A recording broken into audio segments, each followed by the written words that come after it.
Assalamualaikum warahmatullahi wabarakatuh dan salam sejahtera. Kita jumpa lagi dalam subjek Sains Komputer tingkatan 4 1.23. Menguji dan membaiki ralat dalam algoritma. Okey, seperti biasa, sebelum kita meneruskan pembelajaran hari ini, jangan lupa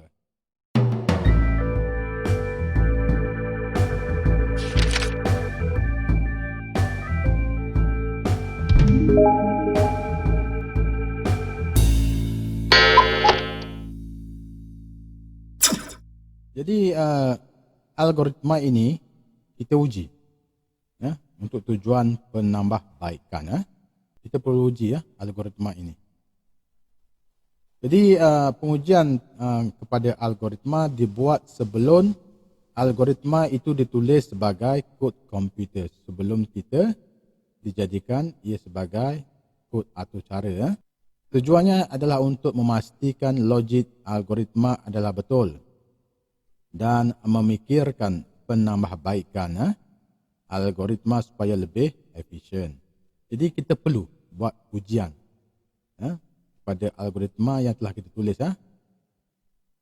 Tujuannya adalah untuk kita membuat penambahbaikan. Jadi sebelum kita tulis algoritma itu, kita jadikan dia sebagai kod atau cara, kita perlu uji dulu secara manual. Jadi ciri-ciri algoritma yang telah diuji, yang pertama, ianya mudah dipahami kerana ia mudah ditulis sebagai atau cara komputer. Yang kedua, lengkap. Algoritma yang telah diuji, dia memenuhi keperluan penyelesaian masalah. Sebabnya kita telah uji dulu algoritma itu secara manual. Yang ketiga, efisien. Pantas berfungsi dan jimat memori. Yakni algoritma berfungsi dengan pantas dan tidak memakan banyak ruang memori apabila kita telah buat pengujian kepada algoritma tersebut. Dan terakhirnya dia memenuhi kriteria reka bentuk. Okey. Jadi algoritma yang telah diuji dia menjadikan perisian yang ingin kita bangunkan. Maksudnya algoritma tersebut telah ready untuk dijadikan sebagai atur cara. Okey, seterusnya jenis-jenis ralat algoritma. Okey, cuba tengok gambar rajah ini. Okey, ralat algoritma. Bila ada ralat, algoritma tersebut akan menjadi susah untuk kita fahami. Dan jika tidak lengkap. Dan jika tidak efisien. Dan juga tidak memenuhi kriteria. Di terbalik yang tadi, jika algoritma yang telah diuji, dia mudah difahami dan dia juga lengkap, dia juga efisien dan memenuhi kriteria reka bentuk. Itu adalah algoritma yang telah diuji. Okey.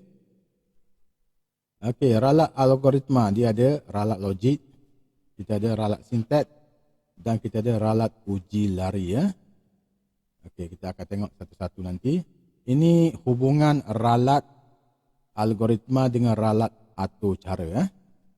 Jika algoritma itu tidak diuji, dia akan menjadi susah, tidak lengkap. Jadi ujian algoritma boleh mencegah ralat algoritma. Jadi ralat algoritma ini boleh menyebabkan dua jenis ralat dalam atur cara. Okey. Yang bakal dihasilkan daripada algoritma tersebut. Okay, yang pertama, ralat sintaks. Okay, ini yang pertama, ralat sintaks. Jadi sebenarnya ralat ada tiga jenis ralat. Ralat sintaks, ralat logik dan ralat masa larian. Tapi untuk dalam pengujian algoritma, dia hanya berlaku pada dua jenis ralat sahaja. Okay. Tengok dulu ralat sintaks. Dia ralat sintaks ini tidak wujud dalam algoritma. Kenapa? Kerana ralat sintaks ini berlaku kerana choice semasa menggunakan bahasa pengaturcaraan. Okey. Jadi ralat sintaks hanya berlaku semasa kita menulis bahasa pengaturcaraan. Okey, jadi ujian kepada algoritma ini dia belum masuk kepada atur cara bahasa bahasa pengaturcaraan. Jadi ralat sintek ni tidak berlaku dalam ujian semasa kita buat untuk algoritma. Okey, ralat sintek ni. Okey, biasanya ditemui secara automatik oleh perisian compiler bahasa pengaturcaraan. Okey, ralat algoritma tidak menyebabkan ralat sintek. Jadi dalam ralat algoritma tidak berlaku ralat sintek. Kerana kita belum menulis lagi aturcara. Sedangkan ralat sintek ni berlaku semasa kita menulis aturcara. Okey, tengok ralat jenis ralat yang kedua, iaitu ralat logik. Okey, ralat logik ini berlaku kerana perisian yang dihasilkan tidak menjalankan fungsi yang sepatutnya, tidak lengkap atau menghasilkan output yang tidak tepat. Okey, ini masuk ralat logik. Okey, contohnya untuk ralat logik, fungsi yang salah, di mana kita menggunakan ungkapan ataupun formula yang salah akan menyebabkan berlaku ralat logik. Yang kedua, fungsi yang tidak lengkap, kecuaian yang mengabaikan kriteria-kriteria aturcara juga akan menyebabkan berlaku ralat logik. Output yang tidak tepat, jenis data yang tidak sesuai dan ukuran yang tidak betul juga akan menyebabkan berlakunya ralat logik. Jadi ralat logik kita boleh kesan semasa kita membuat pengujian kepada algoritma. Okey, ralat yang ketiga, ralat masa larian. Ralat yang timbul apabila aturcara dijalankan. Aturcara tidak dapat dimulakan sangat perlahan ataupun tidak responsif. Boleh dikenapasti daripada kegagalan output dan paparan amaran dalam aturcara. Boleh dikesan melalui reka bentuk algoritma yang tidak efisien ataupun salah. Okey. Jadi ralat masa larian juga boleh berlaku dalam pengujian semasa kita membuat ujian kepada algoritma. Kita boleh kesan melalui reka bentuk algoritma yang tidak efisien ataupun salah. Okey, contoh, kita menggunakan struktur kawalan tidak betul akan menyebabkan ralat masa larian. Jika kita run aturcara tersebut, dia tidak akan dapat dijalankan. Ataupun kita menggunakan pemboleh ubah yang tiada nilai akan juga menyebabkan ralat masa larian. Pembahagian dengan sifar, kita membuat pembahagian dengan sifar juga akan menyebabkan ralat masa larian. Logik syarat salah dalam pengulangan, okey, akan menyebabkan juga ralat masa larian. Jadi untuk reka bentuk untuk pengujian algoritma ini, kita hanya boleh kesan melalui hanya dua ralat sahaja, iaitu ralat logik dan ralat masa larian. Ralat logik dan ralat masa larian.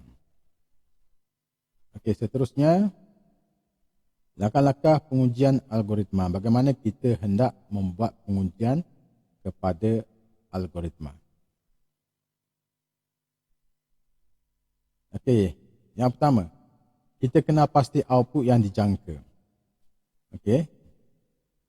Jadi kita kena pasti nilai-nilai beberapa pasangan input-output tanpa menggunakan algoritma. Berdasarkan kriteria fakta umum ataupun pengiraan manual. Okey, contoh berdasarkan kriteria. Umur layak memulai lesen memandu ialah 17 tahun dan ke atas. Okey. Sekiranya input umur ialah 18, 19, 20 ke atas, output dijangka ialah permohonan dibenarkan. Input umur 15 tidak memenuhi syarat dan tidak layak memohon.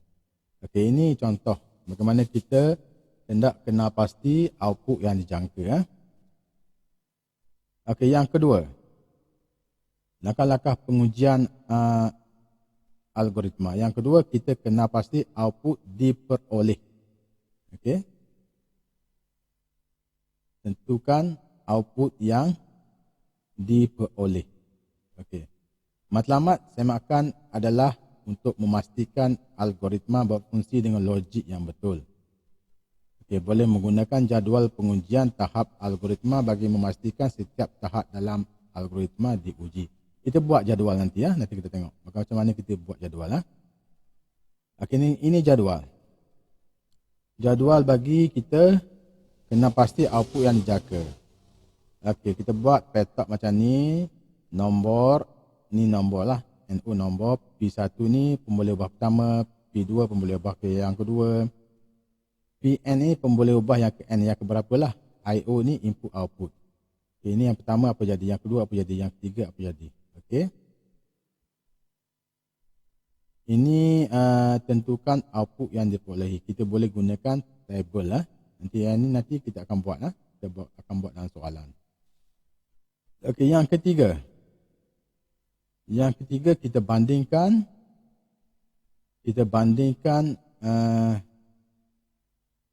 output diperolehi, kita bandingkan output diperoleh dengan output yang dijangka. Sekiranya output diperoleh sama dengan output dijangka, algoritma tersebut bebas daripada ralat. Jika output dia samalah, diperoleh pun sama, output dijangka pun sama. Kita ulangi langkah-langkah di atas dengan beberapa output dijangka lain untuk pengesahan. Juga kita boleh gunakan table. Ini contoh keputusan algoritma tanpa ralat. Okey, contoh baris pertama, input diuji 18, permohonan dibenarkan. Ini output dijangka, output diperoleh, permohonan dibenarkan.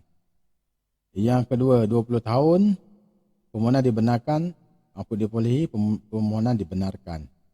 Yang ketiga, baris yang ketiga 30 tahun, katakan output dijangka, permohonan dibenarkan untuk output diperolehi. 15 tahun, output dijangka tidak dibenarkan. Jika sama dengan output dijangka dan output diperoleh, ini bermaksud algoritma tersebut tanpa ralat. Okey, contoh keputusan algoritma dengan ralat. Okey, katakan 18 tahun. Permohonan dibenarkan, output diperoleh tidak dibenarkan. Dia tidak sama. Maksudnya jika keputusan output dijangka dengan output diperoleh tidak sama, ini bermaksud algoritma tersebut mempunyai ralat. Okey, seterusnya. Analisis dan baiki algoritma. Okey, ralat algoritma susah difahami, tidak lengkap, tidak efisien, tidak penuhi kriteria. Okey. Apa yang berlaku di sini? Kita semak nama pemboleh ubah, semak umpukan, semak ungkapan, semak uratan betul, semak syarat struktur kawalan, semak cabang struktur kawalan. Susah faham. Apa yang dimaksud dengan susah faham? Semak penggunaan bahasa. Gunakan bahasa mudah, ringkas dan konsisten. Okay. Tidak lengkap, tambah baris-baris sudut untuk fungsi yang tidak dimasukkan. Okay. Jika tidak efisien, kita padam pernyataan-pernyataan yang tidak digunakan. Kita semak syarat struktur kawalan pilihan ataupun pengulangan. Sama ada keputusan benar atau palsu. Okay, yang tidak memenuhi kriteria. Okay. Ralat algoritma yang tidak memenuhi kriteria. Kita semak ungkapan yang digunakan untuk sebaran kesilapan. Tengok semula sekali ungkapan. Semak urutan baris algoritma supaya logik. Betul. Pastikan nilai-nilai diumput kepada pemboleh ubah yang sesuai. Jadi nilai umpukan yang kita guna itu mestilah sesuai dengan pemboleh ubah nilai dia. Okey, ini empat perkara kita membaiki ralat dalam algoritma. Kita analisis. Yang pertama, susah faham. Yang kedua, tidak lengkap. Yang ketiga, tidak efisien. Dan yang keempat, tidak penuhi kriteria. Okey, habis tajuk ini. Sekian, terima kasih. Kita jumpa lagi.